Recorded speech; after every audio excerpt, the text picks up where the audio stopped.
그들의 세대 그 사회 속에 그들의 언어가 있는데 그들의 언어를 가지고 그들에게 접근해야 되겠는데, 사랑도 우리의 방식, 우리의 언어를 가지고 저들에게 접근하면 저들이 잘 이해를 못할 때가 많이 있는 것 같습니다. 이 부모의 마음과 부모의 사랑을 잘 이해해 줄 수 있는 그 사랑의 언어는 무엇인가?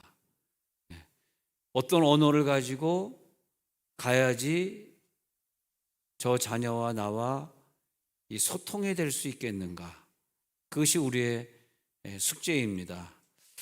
그래서 그 자녀가 대여섯 살이냐 아니면 고등학생이냐 대학생이냐에 따라 가지고 사랑을 느낄 수 있는 그런 표현이 다르고요, 또 해야 되는 스킨십이 다른 거죠. 그 나이에 따라서. 또 우리가 보여주는 행동도 또 좀 다른 거죠. 다 똑같은 건 아니잖아요.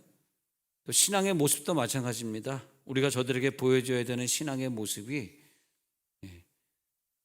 애들이 커가면서 우리들의 신앙의 모습도, 우리 이제 교회에서 다 1:1 양육을 지금 시작하고 있는데, 열심히 성역 공부하고 숙제하고 열심히 성경을 적고 하는 그런 모습에서부터 엄마 아빠가 혼자 계실 때 알아서 자기가 성경 읽고 찬송하고 기도하시는 그런 모습들, 그런 모습들도 보여줌으로써 영이라고 하는 기관을 통해서 소통이 되니까 우리 아이들이 우리 부모님이 나를 위해 기도하니까 내가 세상에서 나갈 때, 학교 가고 직장 갈 때 난 든든해, 나를 위해서 눈물로 기도해 주시는 어머님이 계셔, 아버님이 계셔. 그런 언어를 통해서 소통을 하는 거거든요. 그래서 어렸을 때의 언어와 또 나이 들었을 때 소통하는 언어가 다른데, 일반적으로 육체적인 언어의 접촉, 우리나라 말로 뭐 스킨십이라고 얘기하는데, 터칭하는 거, 터칭의 스킨십이 굉장히 중요한데 아주 어릴 때하고 나이 들어서는 좀 다르죠.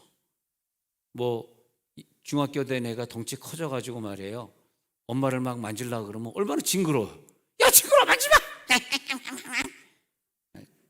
뭐 그러지 않습니까? 징그러워. 그래.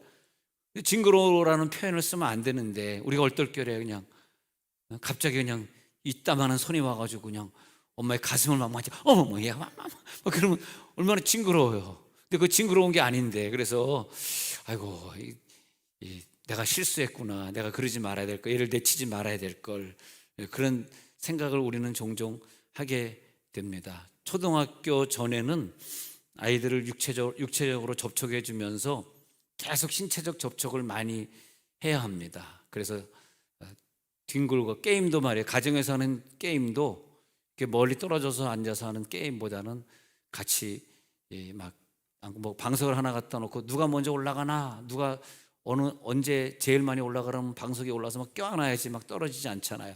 바깥으로 나가면 자기가 지니까. 그래서 막 몸을 접촉할 수 있는 그런 게임들, 또 아빠는 아들을 뒀으면 나이가 너무 들면 안 되겠지만 어릴 때는 같이 레슬링 같은 것도 하면 자꾸 육체 접촉을 하는 걸 많이 해야만 합니다. 그래서 제일 중요한 육체의 접촉, 엄마 아빠의 접촉을 받지 못하고 자란 사람들이 나중에 문제를 일으키는데, 또 여자애 중에서 좀 일찍 좀 남자를 밝힌다든지, 좀 이렇게 또 결혼하고 나서도 또 바람을 좀 잘 피는 여자라든지 하는 그런 여성들의 특징이 뭐냐면, 이렇게 깊이 과거를 조사해 보니까 어릴 때 아빠와의 스킨십이 전혀 없었다는 것입니다. 이게 이제 과학적으로 사회학적으로 증명이 된 얘기들입니다. 그래서 어렸을 때 아빠가 많이 사랑해주고 스킨십을 많이 해준 아이는 사랑의 결핍이 없다는 거죠. 근데 어떤 아들은요, 또 중학생이 됐는데도 계속 자기 엄지손가락을 물어 뜯어요. 어릴 때부터 그랬단 말이죠. 근데 왜 그런가 했더니 그걸 이제 과거를 한번 추적을 해봤어요. 그래서 이 아빠가 어떤 아빠인가 봤더니, 얘가 어릴 때 좀 막 유치원 때도 유치원 가고 중학교 뭐 갈 때까지도 보면은 자꾸 가서 애를 때리는 그런 습관이 있어가지고, 너 애를 때리면 너 학교장에 자꾸 전화 오니까 너 죽는다 그래 놓고 애를 갖다 막 때리면서, 너 맞으니까 아프지? 아픈데 너 왜 네 동생 때려? 너 아픈데 왜 네 친구 왜 때려? 걔도 아플 거 아니야? 그러면서 이제 훈육시키려고 그랬는데 그런 방법이 아이들에게 맞지 않았던 방법이었던 것입니다. 그러니까 얘가 이제 사랑이 결핍이 되니까 아빠가 자기를 사랑한다고 생각하니까, 물론 이제 중고등학교 되면 특징이 걔네들은 절대 아빠가 다니는 교회를 다니지 않습니다. 진짜 그거는 뭐 어쩔 수 없는 거예요.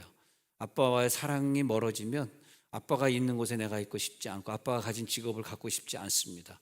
그렇게 근데 얘가 이제 계속 이제 손가락을 물어 뜯으니까 알고 봤더니, 그래서 이제 이 아이에게 그 내면에 있는 사랑의 그릇을 보니까, 사랑의 그릇에 엄마의 사랑, 아빠의 사랑의 언어와 스킨십이 채워져야 되는데 사랑한다는 언어도 없었고, 얘를 끼워안고 자고 얘 등을 두드리고, 그러니까 어렸을 땐 끼워안고 자고 하는 스킨십이었다가 좀 더 크면 얘가 같이 자기 싫어하면은 그때는 꼭 축복기도 해주는 거, 축복기도의 스킨십이 굉장히 중요합니다. 축복기도 하면서 머리에 손을 얹고 기도해주고, 손을 잡고 기도해주고, 또 밥 먹을 때 등을 두드리면서 아유 식사 잘하니까 보기 좋네 그러면서 항상 긍정적이고 사랑적인 말로 터치하는 거죠.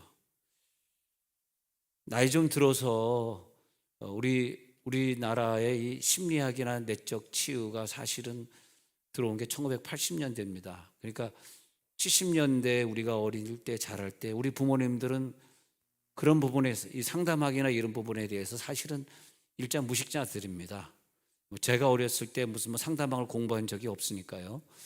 그런데 상담학이 이제 뭐 시카고 대학에서 먼저 많이 개발을 하면서 우리나라에선 시카고 심리학과 졸업한 사람들이 주로 고대 심리학과 교수를 하고 이러면서 이제 우리나라에 좀 들어오기 시작했고, 그 후에 내적 치유다, 어떻게 하면 우리 가정에 있는 마귀를 내쫓고 예수의 보혈을 뿌리고 하는 그런 그 신학도 최근 거기 때문에 옛날 사람들은 참 생소한 그런 얘기들이죠. 지금도 뭐 보혈 얘기하면은 뭐 이상하게 듣고, 내적 치유, 이너 힐링이라고 하는 용어가 본격적으로 쓰여진 건 90년대이기 때문에 80년대부터 뭐 80 몇 년대 들어왔다 그래도 내적 치유란 단어를 쓰면 이단이라 그랬어요. 그런 게 어디 있냐, 내적 치유가 뭐 그랬단 말이에요. 그러니까 우리나라가 외국에 비해서 상당히 그런 부분이 늦은 거죠. 심리학이라는 학과가 대학에 들어온 게 몇 년 안 되니까. 우리들이 이 언어를 통해서 상대방의 마음을 사로잡고 우리 자녀들의 빗나간 마음을 사로잡고 신앙으로 끌어들이고 하는 것이 언어인데, 이 언어를 우리들이 잘 구사해야 된다는 거죠. 그래서 얘가 중학생이야 초등학생이야 이걸 보면서 얼마나 많은 접촉을 해야 되나, 또 얘네들 앞에서 우리 어른들이 주고받는 그런 언어들이 얼마나 성숙하고 또 신앙적이어야 되느냐, 그런 부분을 우리들이 잘 관리를 해야 되겠습니다. 우리는 좋은 말이라고 생각하는데 이 세대가 많이 차이 나는 그들에게는 그 말이 굉장히 받아들일 수 없는 그런 언어도 굉장히 많고요. 그래서 칭찬을 할 때 나는 칭찬했는데 쟤네들은 아빠는 또 형식적으로 그렇게 얘기하는 거지 뭐 이런 식으로 받아들일 때가 많고요. 그래서 칭찬이라고 하는 언어를 통해서 그 사람들과 소통을 좀 해야 되겠는데, 그럴 때는 그 칭찬이 진실되어야 되고 또 그 상황에 맞는 정당성이 있어야 되겠고, 그 칭찬은 그들에게 용기를 줘야 되겠고. 그건 그렇고 우리 예수를 믿게 된 게 얼마나 감사합니까? 우리 사랑의 언어의 그릇을 담고 말이에요, 우리 자녀들 다음 세대에게 사랑의 얘기를 베풀려고 그러는데, 내 속에 솔직히 얘기해서 제가 이남 사녀 중에 하나로 자라면서 사랑을 얼마나 받았겠습니까? 부모님은 다 나가서 일을 했죠. 사변 이후에 나가서 다 일했지. 집에 있는 사람이 누가 있어요? 특히 우리 어머니는 집안일보다는 바깥 일을 잘하는 여자였기 때문에 나가기만 하면 돈을 벌어오는, 주여 응답하옵소서. 우리 여성들에게도 물질이 넘칠지어다. 나가서 일을 하는 사람이기 때문에 정말 끼어안고 야 내가 너를 사랑한다 그런 걸 잘 못하잖아요. 근데 우리 속에 사랑의 언어로 채워지지 않은 부모는 자기 속에 없기 때문에 그것을 자식에게 줄 게 없는 거예요. 내가 뭐 가지고 있는 게 있어야 주지. 근데 부모에게 사랑이라는 단어를 들은 거를 같이 또 나누는 건데, 사랑이라는 단어를 들은 적이 없어요. 여러분 한 뭐 40대 이상 되신 분들 혹시 부모님이 야, 너 사랑해, 내가 미안해, 너 힘들게 했구나, 너 많이 아프지, 너 학교 공부하기 힘들지, 그런 거 많이 들어보시는 분 혹시 계세요? 주여. 아따 그게 뭐여? 예. 못 들어봤잖아요. 또 사랑의 언어는 함께 좀 있어주고, 내가 TV를 좀 보는데 옆에 좀 앉아 있어주고, 좀 가까이 좀 앉고 가까이 있어주고.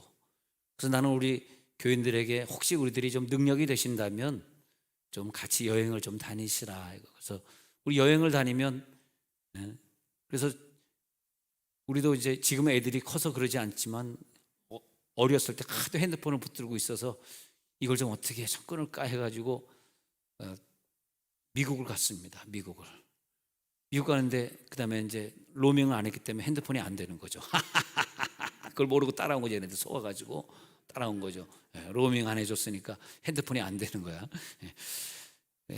그래서 애들을 데리고 우리들이 어떻게 좀 먼 여행을 간다든지 그러면서 또 얘네들이 하는 것을 함께 무엇을 내가 같이 할 수 있을까? 그것도 언어 소통이고요.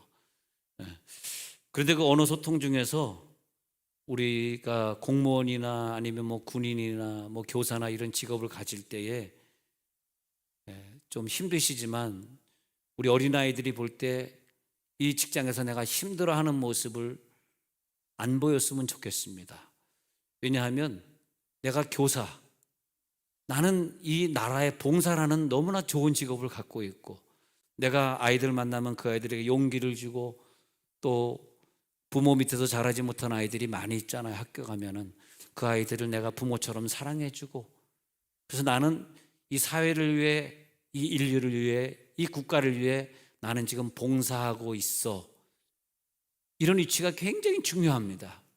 왜냐하면 우리 자녀들은 그 봉사하고 있는 부모님, 물론 공무원 중에서도 이런 지방 공무원은 제 시간에 딱딱 끝나고 6시에 퇴근하지만은 중앙부처 공무원은 제대로 6시에 끝나는 적이 없어요. 껐다 가면 야근이고, 보통 뭐 10시에 돌아오면 일찍 돌아오는 거죠. 얼마나 힘들어요. 막 지치죠. 아이들 보면 짜증나죠. 그렇지만은 나는 내가 이렇게 열심히 일해줌으로써 우리나라가 발전하고 있고, 또 우리나라 정치가 달라지고 있고, 난 이거 함으로써 너무 보람되라고 하는 걸 보여주셔야 돼요. 그래야지 아이들이 자라면서 우리 아빠가 하는 사업에 대한 자신감이 있구나, 아빠는 저 사업을 어떤 돈 벌려고 하는 것이 아니라 이 사회에, 이 건강에, 이 모든 것에 이바지하려고 하고 있구나 라고 느끼면 아이들이 치유가 되는데, 무슨 뭐 우리나라가 자기를 뭐 혹사시키는 것처럼, 뭐 그 기업체가, 그 사장이 자기를 막 죽이려고 달려드는 것처럼 그렇게 자꾸 아이들이 느끼면 아이들은 직업도 갖기 싫고, 어릴 때부터 나라에 대한 어떤 그 증오심만 자꾸 키우게 되고, 이런 것들 좀 아이들이 보지 않았으면 좋겠습니다. 내가 사는 이 대한민국은 내가 애국자고 내가 사랑해야 될 국가고, 국가가 없으면 우리 가정이 어떻게 존재하고 내가 어떻게 존재하겠어요? 그렇지 않습니까? 그래서 우리는 어떤 직업을 가지든지 국가에 봉사해야 되는 것이고, 어떤 직업을 가지든지 긍정적인 생각을 가지고 아이들에게 긍정적인 마인드를 불어넣어줘야 되는 거죠. 저는 상담학을 공부하면서 솔직히 내가 변화된 건 없습니다. 난 상담학을 공부한 사람들이 몇 년 공부하고 나오면 변화될 줄 알았더니 더 못쓰게져서 나오더라고. 왜 그렇게 더 못쓰게져서 나오냐 하니까 상대방의 심리를 다 알아버리니까, 이제는 쟤는 저게 아빠의 사랑 어렸을 때 못 받아서 그래, 쟤는 엄마가 없어서 그래, 맞아, 쟤는 저렇게 행동하는 게 그래, 그러면서 더 비판해 버리니까 안 되더라고. 저도 마찬가지고요. 근데 내가 변화됐다는 것보다는 이제는 상담학을 공부하고 난 다음에는 좀 쓰는 용어를 좀 조심해야 되겠구나. 아이 앞에서 나라를 욕하면 안 되겠구나. 우리 아이들이 보는데 내가 대통령을 욕하는 입장에 서면 안 되겠구나. 대통령이 잘한다는 뜻이 절대 아닙니다. 제 말은요, 제가 대통령의 편이 아니에요. 아무리 어머니가 문씨지만 제가 말하는 것은 내 자녀를 위해서 하는 얘기입니다. 지금 내 자녀, 내 자녀를 위해서 내 국가가 존재하는 것 아닙니까? 그렇지 않습니까? 내 국가와 내 자녀의 관계가 어떻게 되는 겁니까? 내가 다니고 있는 직장과 내 자녀의 관계가 어떻게 된 것입니까? 내가 자녀들 앞에서 계속 직장을 욕하고 사장을 욕하고 있으면 그 아이가 나중에 커서 뭐가 되겠습니까? 네? 네. 그래서 계속 학교 가서 아이를 때리는 아이를 상담하면서 봤더니 엄마 아빠가 맞벌이 부부를 하면서 이 아이와 같이 있을 시간이 너무 없었고 아주 어렸을 때부터 할머니가 키웠다는 것을 알게 되었습니다. 그래서 그 부모에게 얘가 지금 중학교 1학년이지만은 틱도 있고 엄지손가락도 계속 물어뜯지만은 그러나 이제 당신의 그릇 속에 얘에게 풍성히 부어줄 수 있는 그런 사랑을 좀 심으십시오. 당신 부모 속에 얘한테 전달해 줄 사랑이 없어요. 사랑의 그릇에 사랑이 메말랐어. 줄 게 없는 거라. 예배 열심히 드리시고 성경을 많이 읽어서 내 그릇에 예수의 사랑. 그래서요, 오늘 그 설교 제목에 있는 것처럼 우리가 예수를 믿는 강점이 있는 게 뭐냐면 우리는 늘 성경 읽고 기도하면서 예수의 사랑을 느끼지 않습니까? 할렐루야. 아니, 세상에 어떤 사람이, 예수 안 믿는 어떤 사람이 자기 자녀에게 그런 사랑의 언어, 말씀의 언어를 줄 수 있겠어요? 난 불가능하다고 생각해. 그리고 이 창조주 하나님이 그 사랑의 언어, 말씀의 언어를 전달받지 못한 그 아이를 하나님 입장에서 어디다 갖다 쓰겠어요? 걔들 어디다 갖다 쓰겠습니까? 걔네들이 미래관이 있습니까? 우주관이 있습니까? 창조관이 있습니까? 세계관이 있습니까? 국가관이 있습니까? 걔는 어디다 갖다 쓰겠어요? 그러나 하나님의 사랑의 언어를 가지고 있는 부모 밑에서 늘 사랑을 전달받은, 말씀의 사랑, 기도의 사랑, 축복 기도의 사랑을 전달받은 그런 아이들은 그 속에 사랑의 언어를, 여러분, 우리가 부모로 만든 것은 내가 네 자녀를 한번 쓰려고 하니까 네가 이 자녀를 위해서 기도 많이 해주고 축복을 많이 해줘서 이 아이가 미래에 재창조의 능력을 가지고 이 세상을 다스리게 해줘. 그런 뜻으로 여러분에게 보내주신 것입니다. 할렐루야. 우리가 불신자와 똑같이 저들에게 사랑의 언어도 없고 예배의 언어도 없고 기도의 언어도 주지 못했다면 하나님이 그들을 우리 자녀로 만들어주신 것에 후회를 하실 거예요. 그들이 우리들의 자녀로 자라면서 늘 보고 배우는 것이, 참 직장이 피곤하고 힘들지만 절대 윗사람 욕하지 아니하고 절대 나라 욕하지 아니하고 끝까지 나라 사랑하고 직장 사랑하고 그리고 자기 봉사생활을 잘하고 인류를 위해 살려고 애를 쓰고 하는 그런 언어를 듣고 싶은 거예요. 그런 언어를. 그래서 우리가 우리 자신의 사랑의 그릇을 잘 채우지 못하다가 회개하고, 알겠습니다, 내 자녀에게 전달할 이 그릇은 신앙의 그릇밖에 없기 때문에 하나님, 예수님 십자가 못 박혀 죽으신 그 사랑에 나를 위해 죽으시고 나를 위해 부활하사 내 속에 살아계신 그 복음을 나에게 주시옵소서. 예수님의 죽음과 부활의 사랑이 내 속에 있으면 얼마나 사랑받았다. 나를 위해 죽으시고 나를 위해 부활하시고 승천하시고 영원히 내 속에 오신 그 사랑만큼 나는 사랑받았기에 내 자녀를 얼마든지 용서할 수 있고 얼마든지 기다려줄 수 있고 얼마든지 참아낼 수 있는 부모가 되는 거예요. 나를 참으시는 그 사랑으로 아이를 사랑하니까 그게 되더라 이거예요. 그러나 나를 위해 죽으시고 참아내신 그 사랑을 모르는 사람이 언제까지 아이를 기다리고 집 나간 자식을 기다리고 참고 있겠습니까? 네. 내재의 언어, 사랑의 언어, 예수 사랑의 언어. 아, 그렇구나. 내가 어렸을 때 부모님이 예수를 믿지 않아서 나에게 그 믿음의 언어로 나를 채워주지 못했기 때문에 내가 아이들에게 줄 것이 없어서 잘못하면 때리고 야단치고 화내고 그러고 살았구나.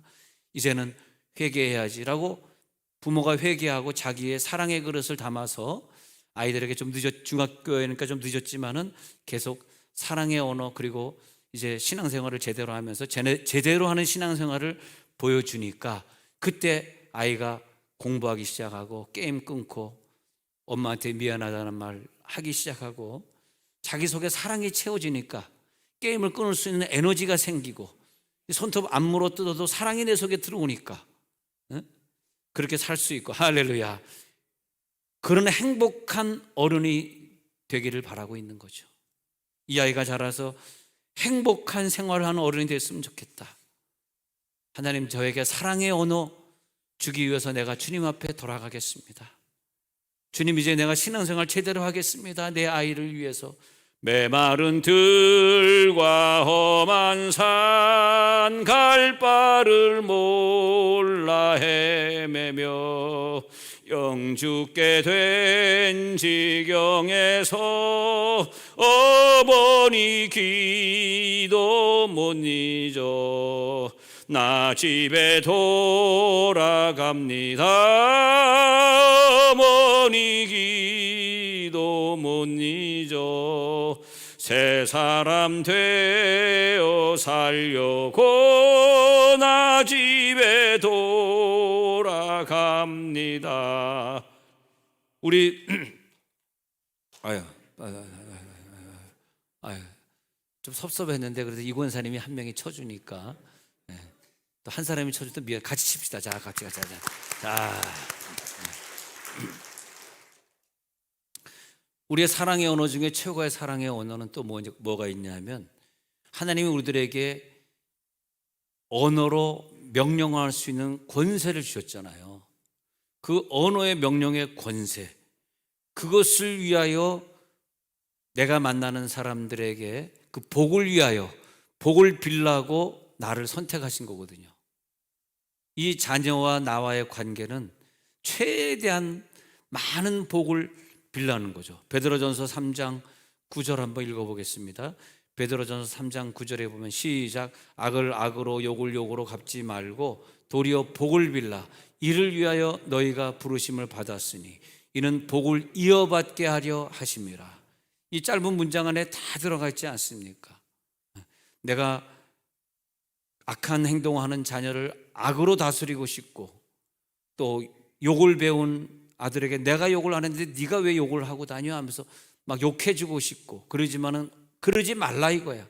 오히려 그럴수록 걔한테 복이 없기 때문에 더 복을 빌어라 이거야.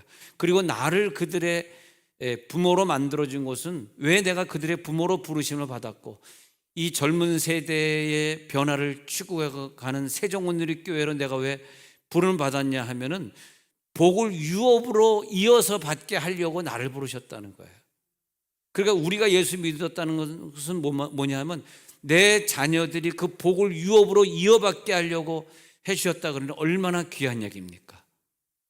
벌써 우리 아이들을 선택하셨기 때문에 우리 가정의 식구로 보내주신 거죠. 이는 복을 유업으로 이어받게 하려 하심이라. 복을 유업으로 이어받는 가정이 될지어다.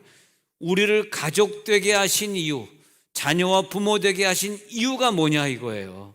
하나님의 축복을 이어서 받게 하려고 나를 이 땅의 축복권자로 명령하시고, 네가 축복권자야. 네가 축복하면 내가 복을 내리고, 네가 저주하면 내가 저주할게. 네가 자녀를 욕하고 저주하면 나도 그 자녀를 욕하고 저주할게. 네가 자녀를 칭찬하면 나도 100배나 더 칭찬해 줄게. 할렐루야. 그러는 우리들의 언어의 권세가 하나님과 소통되니까 아이들과 축복으로 소통되지 않습니까? 그러니까 요셉이 자기 아이들을 축복할 때, 또 바로를 축복할 때 보면은 요셉이 자기 야곱을 통해서 말이에요, 바로에게 축복하게 하고, 또 요셉이 자기 손주를 데리고 그러니까 자기 아들 데리고 와가지고, 그래가지고 야곱, 그러니까 이 할아버지가 자기 손주들을, 요셉의 두 아들들을 축복하게 해요. 할렐루야. 복을 아는 사람이죠. 할아버지의 축복이 얼마나 큰지. 그래서 우리 교회에 있는 성도들이 다 장수했으면 좋겠어요. 다 장수해서 할아버지 할머니가 되셔가지고 손주들 많이 나가지고 그 손주들 막 뭐 열 몇 명, 막 20 몇 명 되는 그런 아이들을 다 할아버지 할머니들이 축복해 주면 좋겠어요. 할렐루야. 복이 있을지어다. 땅이 넓어질지어다. 인류를 위해 봉사하고 세계관이 달라져서 세계를 바라보면서 긍정적인 신앙으로 승리하는 아이들이 될지어다. 하나님이 우리를 축복하실 때 말로 축복하신 것처럼, 예수님이 말로 축복하신 것처럼, 신앙의 선조들이 우리들에게 말로 축복해 주셔서 우리가 오늘 여기 서 있는 것처럼, 하나님은 우리들에게 말을 주셔서 네가 말하는 대로 재창조가 이루어지리라, 재창조에 의해서 네가 복을 받았으니 너의 자녀들도 그 복으로 이어지는 가족 형태를 만들어 주어라. 할렐루야. 그리고 이 소통의 문제에 있어서 또 어떻게 우리들이 이 축복해야 되냐 하면은, 수시로 축복하시되 학교 갈 때 아이들에게 손 얹고 축복하고, 학교 가서 좋은 선생님 만나고 순종하고 오게 해서 친구들 사랑해 주시고 싸우지 않게 해주세요. 늘 천사가 따라다닙니다. 천사가 우리 학교 아이 갔다 오는 동안 차를 지켜주시고, 이렇게 축복해야 되고, 또 침상 축복 기도도 참 중요해요. 매일 저녁 자기 전에 부모가 자녀를 위해 기도해 주는데, 이제 어릴 때냐 나이 들었냐에 따라 조금씩 다릅니다만, 아주 어릴 때는 많이 스킨십을 하고 끼워안고 기도해 주시고, 나이가 좀 들면 이제 손을 놓고 기도해 주시고, 손을 잡거나 또 그 손을 몸에 살짝 대고 기도해 주는 거죠. 그러면서 하나님, 우리 아들 우리 딸은 귀한 아들 딸입니다. 이 세상에서 인자가 되게 하시고 하나님의 지혜와 능력을 주시어서 학교 생활 잘 감당하게 하시옵소서. 오늘 밤에도 깊은 잠 자게 하시고 꿈에서라도 주님을 꼭 만나게 해주시고, 내일 아침에 일어나면 뭐 해야 돼? 학가다 하게 하시고. 할렐루야. 학가다 끝난 다음에 뭐 해야 돼? CTS에서 배운 찬양 한번 연습하고 가게 하시고, 5월 3일 다시반의 월삭 새벽기도 참여하게 하시고, 광고가 계속 나가게 하시고. 하나님, 우리 아이가 지혜와 능력이 충만해져서 어려운 친구들 잘 도와주게 해주신, 학교생활 잘하게 하시고, 이런 식으로 하고 예수님의 이름으로 축복하며 기도드렸사옵나이다. 애들이 쓱 잠들어갈 때 그 가슴에 엄마의 사랑스러운 손을 얹고 축복기도를 해주는 거예요. 우리 아이가 지금 잠들고 있습니다. 어저께 자다가 무서운 꿈 깨서 울었는데 오늘 밤은 잘 자게 해주시고 하면서, 그걸 보고 있는 남편이 잠들면 남편의 가슴 털이 있죠, 거기 쓱 만져. 뭐야 지금 이렇게 기절한 여자가 수상합니다. 남편의 가슴에 딱 손을 얹고, 하나님 진짜 털 얘기 좀 해볼게요. 미국에서 우리 저 여자의 아가씨가 이 한국 교포인데 한국 교포를 안 새기고 흑인을 좋아하는 거예요. 이해가 안 돼. 야, 너 한국 애가 좋지 왜 너 저 흑인이 좋냐? 흑인은 뭐가 좋냐? 한국에 사겨 너 자꾸 그랬더니, 목사님 몰라서 그래요. 죄송합니다. 이 얘기해서 또 날 또 미워하겠구나 또 얘기했다고. 야, 흑인은 뭐가 좋냐? 그러니까 털이 좋아요. 이해가 안 나. 그럼 그만하겠습니다. 그만. 어린이 축제 주일이니까 웃으시기 바랍니다. 여러분 지금 웃잖아. 이해가 안 되시는 분 웃잖아. 근데 난 걔를 지금도 그 얘기가 생각이 나요. 얘가 아주 못된 애가. 아니, 한국 사람이 한국에 사귀어서 한국의 문화를 이어가야지 얼마나 그게 좀 중요합니까? 우리에게는 사실. 저희도 이제 제가 95년도에 미국에서 나왔습니다만은, 우리 아들이 5살 때 나온 이유는, 얘네들이 계속 미국에 살게 되면 미국 애들이 멋있잖아요. 키는 나보다 좀 작지만 애들이 멋있잖아. 미국 애들 좋아하게 생겼더라고. 백인들도 얼마나 젠틀하고 멋있는지, 또 영어도 굉장히 또 멋있게 잘하잖아. 옆에서 멋있는 것 같잖아. 안 되겠다. 미국에 살다 보면 얘들 미국 애들 하고서 뿅 가겠다. 그래서 전화로 축복기도 해 줄 때도 있을 것입니다. 군대 가 있는 아이들 이럴 때도 또 그렇게 해주시고, 또 그렇게 침상 축복기도, 전화 축복기도, 식사 축복기도 그렇게 해주시기 바랍니다. 그 어떤 아들은요 좀 삐뚤어 나와가지고 말썽을 오랫동안 피웠습니다. 그때 아들이 잠들기 전에 꼭 엄마가 기도를 하기 시작했어요. 그전엔 못했는데, 그래서 기도를 몇 년 동안 쭉 했어요. 그랬더니 어느 순간에 아들이 눈에서 눈물이 나오더라는 겁니다. 그래서 눈물이 나오면서 눈물 흐르면서 자기 엄마한테 미안하다 그러고, 근데 그 엄마가 또 눈물을 이렇게 닦아주니까, 그런데 눈물을 닦아줄 때는 제가 이게 또 이게 중요한 거 알려드려야 되는데, 눈물을 닦을 때는요 제가 이거까지 알려주면 이거 오늘 다 미천 다 떨어지는데, 이거 가면서 눈물 닦아줄 때 이렇게 닦으면 안 되고요, 이렇게 닦아요. 이렇게. 그만하겠습니다. 네. 그래서 이 아들의 눈물을 닦아주실 때 정말 손으로 이렇게 쓱 닦아줘. 그러면 얼마나 그 아들이 감격해하는지 몰라요. 그리고 그 아들이 그때 그 참았던 울음을 막 터뜨리면서 엄마의 그 두 손을 움켜 잡고, 그 다음부터 아이들이 다시 공부하는 책상으로 돌아오게 되었습니다. 그리고 같이 그날 밤 아들을 또 껴안고 울었던 추억이 있는데, 그러면서 그 계속 우리들에게 그 기도의 언어가 살아있을 때 자기 전에 아이를 위해 축복하며 기도할 수 있는, 그래서 그 아이들이 학교 가서 모범적인 학생으로, 또 교회 와서는 모범적인 신앙인으로서 이렇게 자라게 되는 거죠. 그래서 아들을 위해 딸을 위해 축복해 줄 수 있는 엄마 아빠, 그러니까 한순간에 그 가정에 그 아들 때문에 딸 때문에 늘 드리고 있던 그 어둠의 세계가 계속해서 축복해주는 그 언어를 통해서 싹 거쳐지게 되는 거예요. 할렐루야. 네. 그래서 부모의 침상 축복 기도, 밥상 축복 기도를 통해서 수많은 아이들이, 청년들이, 청소년들이, 다음 세대들이 하나님의 사랑을 깨닫고 하나님의 사람으로 변화되어 헌신하고 그 가정에 늘 기쁨이 넘치고 그렇게 되는 거죠. 우리 가정들이 다 여러분, 우리 교회가 끝까지 저녁 예배를 고집하고 고수한 덕분에 세종에 있는 교회들이 오후 예배 드리다가 저녁 예배로 바꾸고 있습니다. 저는 어저께 어느 교회 갔다 깜짝 놀랐어요. 주보를 봤는데 보통 월삭기도를 5월 1일 날 해야 되는데 이번 주 월삭기도는 5월 3일 월요일 날 5시 반에 합니다. 주보가 났더라고요. 작은 교회지만 보면서 그냥 감사합니다. 우리 교회가 주일 오후 예배로 안 드리고 저녁 예배로 꼬박꼬박 하나님 앞에 하루 종일 온전히 성수하는 예배를 드리고 있는데, 하나님이 우리 교회를 그렇게 지정하신 것은 우리만을 위해 그런 게 아니에요. 유튜브도 보면 많은 사람들이 와서 유튜브 시청하고 있습니다. 한국교회의 이 운동이 펼쳐져야 됩니다. 그래서 우리가 하루 종일 하나님 앞에 예배하고 그러는 거지, 이 반쪽 예배 드리면 안 돼요. 또 특히 일부 예배 드리고 일하러 가시는 분들도 빨리 사업장 정리하시고 저녁 예배까지 드릴 수 있는, 자녀들 위해서, 자녀들이 따라하니까.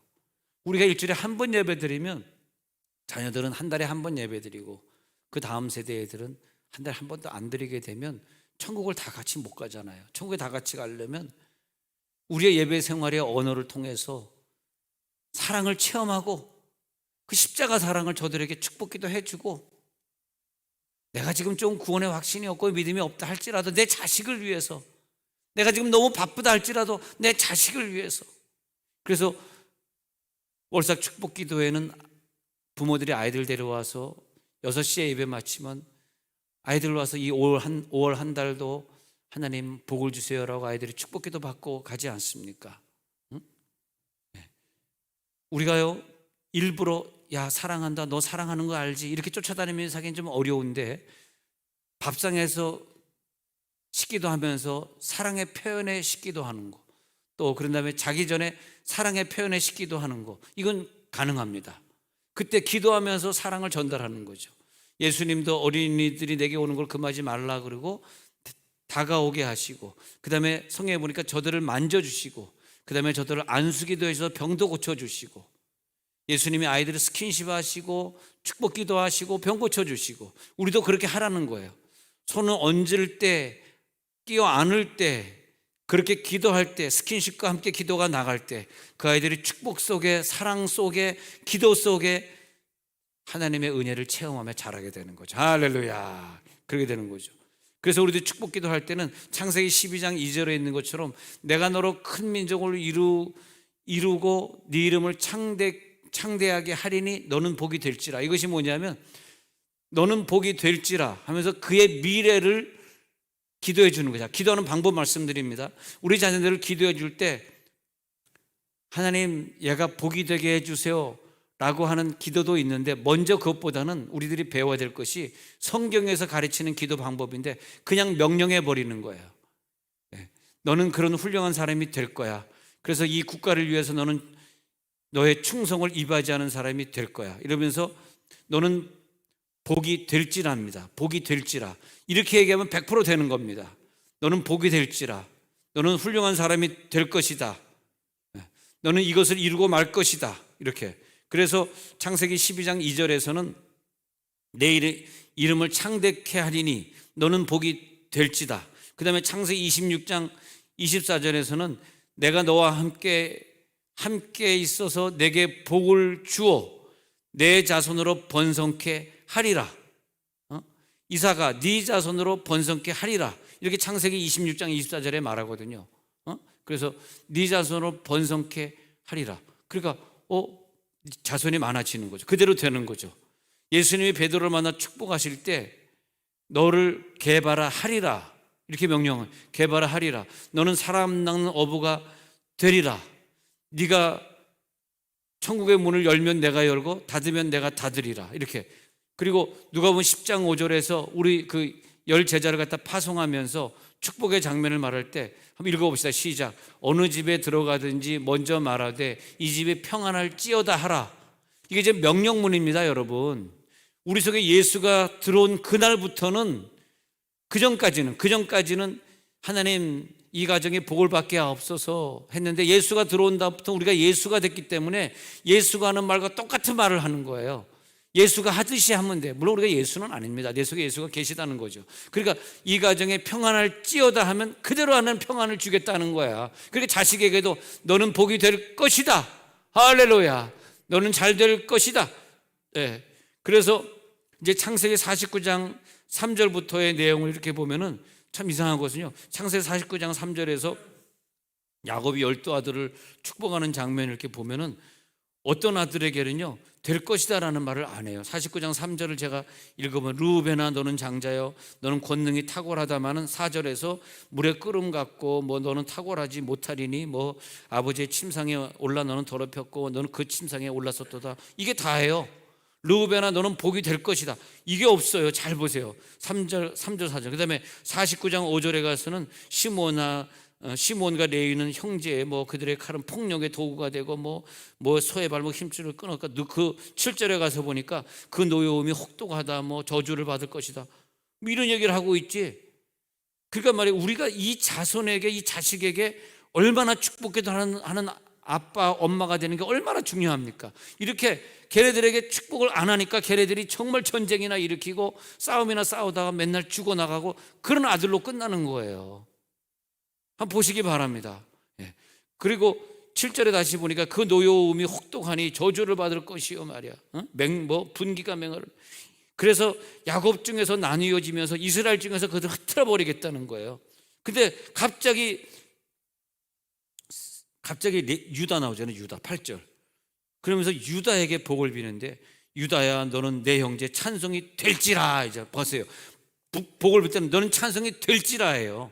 하나님 찬송이 되게 하옵소서가 아닙니다. 이제 내 속에 예수가 있기 때문에 너는 찬송이 될지라. 하나님처럼 막 복을 내리는 거예요. 여러분 제사장의 권한인 줄 믿습니다. 오늘 여러분 돌아가셔서 여러분 자녀들에게 마음껏 축복하시기 바랍니다. 그리고 네 아버지의 아들들이 네 앞에 절하리로다 그러잖아요. 그리고 쭉 내려가 가지고 10절에 규가, 그 왕권을 가지고 있는 왕의 철장 권세를 말합니다. 왕의 지팡이가, 규가 유다를 떠나지 아니하며, 유다를 축복하는데 이 왕권이 너를 떠나지 아니해. 그리고 통치자 지팡이가 그 발 사이에서 떠나지 아니하게 온 백성이 복종하리로다 이렇게 명령하시라는 거예요. 모든 백성이 너를 복종하고 많은 사람들이 너에게 무릎을 꿇을 거야. 아들아 네가 지금 요즘 공부하기 힘들지만 너는 잘 될 거야. 모든 백성이 너에게 무릎을 꿇으리로다 계속 안 썼더니 걔가 나중에 막 장관이 되고 총리가 되고 그러지 않습니까? 그 다음에 11절에 가서 보니까 그 쭉 하다가 그 다음에 12절에 가가지고 그는 우유로 말미암아 희리로다 가지고 유다의 축복을요 8절부터 12절까지 가장 길게 축복을 했더니 예수님이 유다 지파로 오시게 되는 거죠. 유다 지파에 다윗이 나오게 되는 것이고 예수님이 나오게 되는 것이고 아멘하는 자들에게 복이 있을지어다. 하나님이 그런 권한을 우리들에게 주신 거예요. 우리가 예수 믿게 된 게 얼마나 감사합니까, 여러분들이요. 그렇게 복을 빌라고 예수를 믿게 한 건데 자녀들에게 복의 기도를 안 하고 내 신앙의 모습을 안 보여주신다면 그건 하나님을 너무너무 실망시키는 겁니다. 하나님에게 너무너무 거역하는 거예요. 그러니까 나는 지옥 가는 사람들을 보면 왜 저렇게 착한 일을 많이 했는데, 저렇게 기증도 많이 했는데, 미술 작품도 저렇게 나라에 많이 기증했는데 저 사람이 하나님 안 믿었다고 지옥 간다는 건 이해할 수가 없어요. 저는 이해를 해요. 왜냐하면 하나님이 이 세상을 이렇게 창조하시고 축복의 권한을 이렇게 많이 줬는데 그래도 하나님을 안 믿고 우리에게 그렇게 많은 물질을 줬는데 그렇게 기업을 크게 만들어 주셨는데 그 기업을 주신 건 하나님이신데 그래도 하나님 안 믿었으니 내가 천국에 안 가겠다고 발버둥 치는 거죠. 하나님이 그를 지옥으로 끌고 간 것이 절대 아니고요, 내가 천국에 안 가겠다고 부처를 믿고 하나님께 예배하지 않았던 거 어떻게 하겠습니까?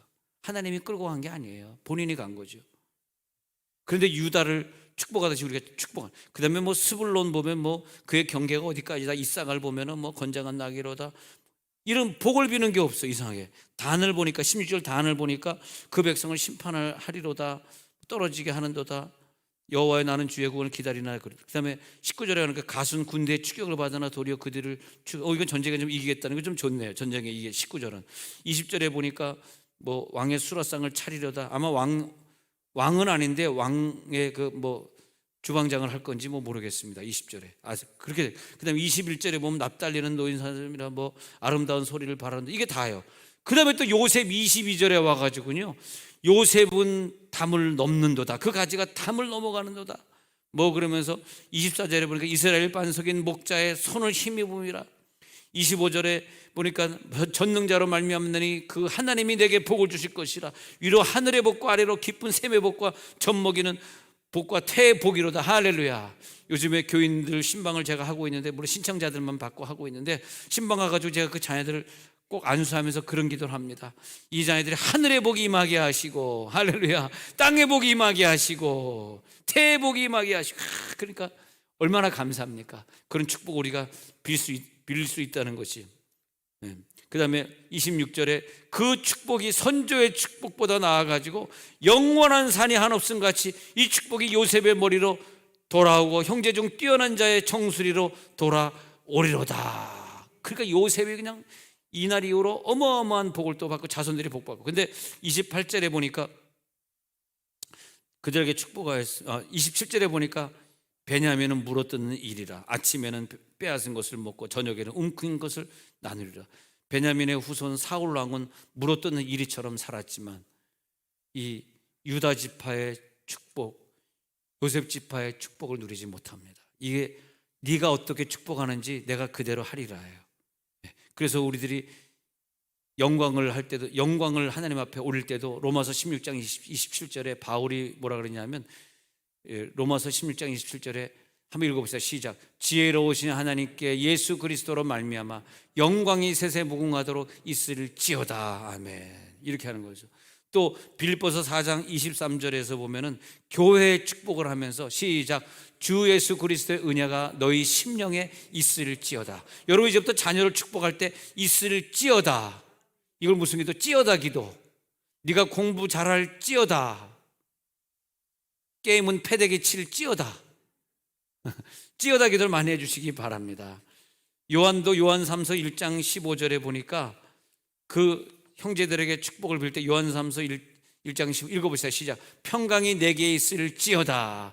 여러 친구가 내게 문안하느니라. 너는 친구들의 이름을 들어 문안하라. 할렐루야.